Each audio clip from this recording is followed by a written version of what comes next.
Thicken चंद्र दास नालको ठिका श्रमिक समन्वय समितिर साधारण संपादक। आज ये जो साधारण सभा होता गत 16 तारिख ठारू एसटीपी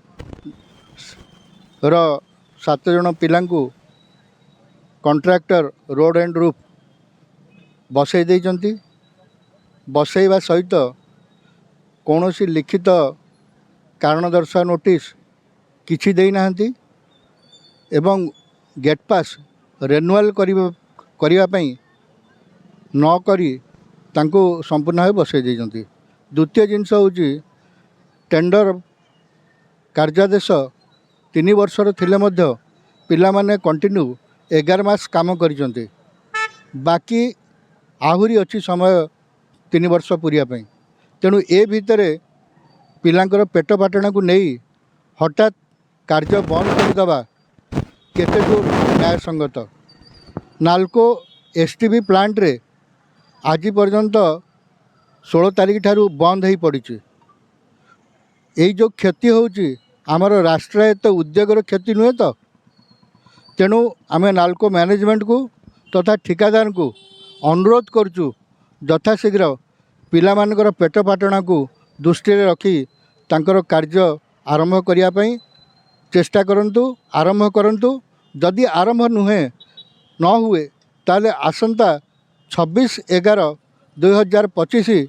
थारु आमे अनिर्दिष्ट काल पई सीपीपी और स्मेल्टर दुईटा एक प्लांट को बंद करदेबू, अचल करदेबू। जहाँ असुविधा है जहाँ क्षति है एथिपाई नालको मैनेजमेंट दायी रहे।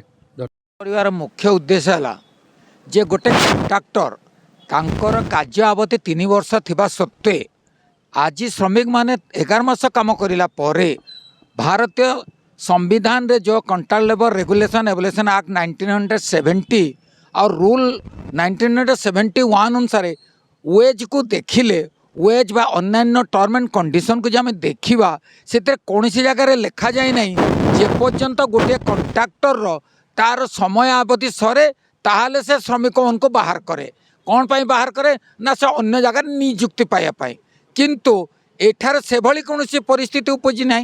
कि पिला माने मध्य कौन सी प्रकार सर ये कार्य करुवा स्थान रे कौन सी भूल बटका करना सरकारंकर प्लांट रे कौन सी क्षति पहुँचाई ना ताहा सहित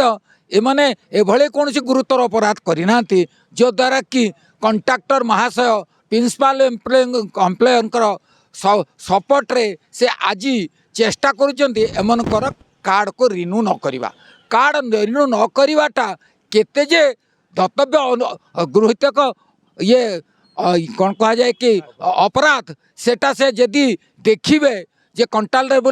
regulation evolution act 1970 rule number 70 rule 1971 यदि देखे वेज रे देखिए जनकर गेट पास तुम यदि बंद करदेल ताने तुम इनडायरेक्टली ताको टर्मिनेट करदेल जॉब रु। टर्मिनेटर कौन सी नीति नियम कॉन्ट्रैक्टर पालन करिसेंती कि जदि पालन करिसेंती ताहले से हमको देखांतु जे आमे कॉन्ट्रैक्ट लेबर को जो बाहर कलु आमे से आमे गेट पास बंद करिवार उद्देश्य है indirectly you are going to the stop the there workers to stop the work and यार जो ताको जो रिट्रेंचमेंट कले से तांकर की पदक्षेप नहीं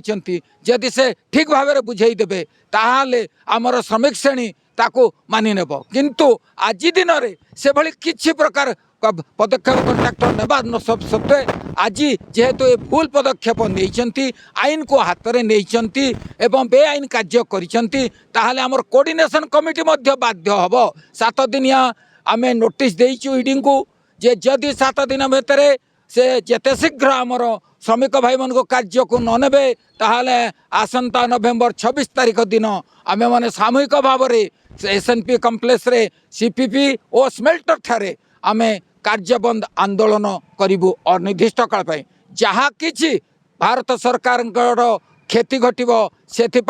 आमर नालको कर्तृपक्ष ही दायी हेबे। एति दरमा शेड्यूल अच्छी 1 ରୁ 10 तारिख भितर मिलवा कथा किंतु यहाँ नालको मैनेजमेंट डबल इंजिन ना एवं दरमा को बहुत विलम्ब करुच्ची सहित ईएसआई पीएफ डबल इंजिन ना एठी शोषण करा जाउची ठीक रे डिपॉजिट करा जाउ नाही सेथिपाई मो गणमाध्यम रे निवेदन करुची ईएसआई आरडी तथा पीएफ कमिशनर को जे यही उपरे तुरंत दृष्टि देई या को यथाशीघ्र समाधान कले कारखानार हित हम श्रमिक हित हम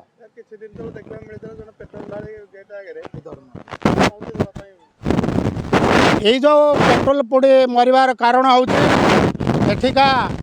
लोकल मैनेजमेंट संपूर्ण दायी एवं सेठी ठिकादार मध्य संपूर्ण दायी कारण डबल इंजिन नारे एमाने श्रमिक को विभिन्न मध्य कड़ा एजिटेशन आखि देखौछंती तेणु आमे मध्य केंद्र सरकार को आगामी दिन में राज्य ट्रेड यूनियन प्रतिनिधि माध्यम आमे मध्य केंद्र श्रम मंत्री की एक मेमोरांडम जनइछु।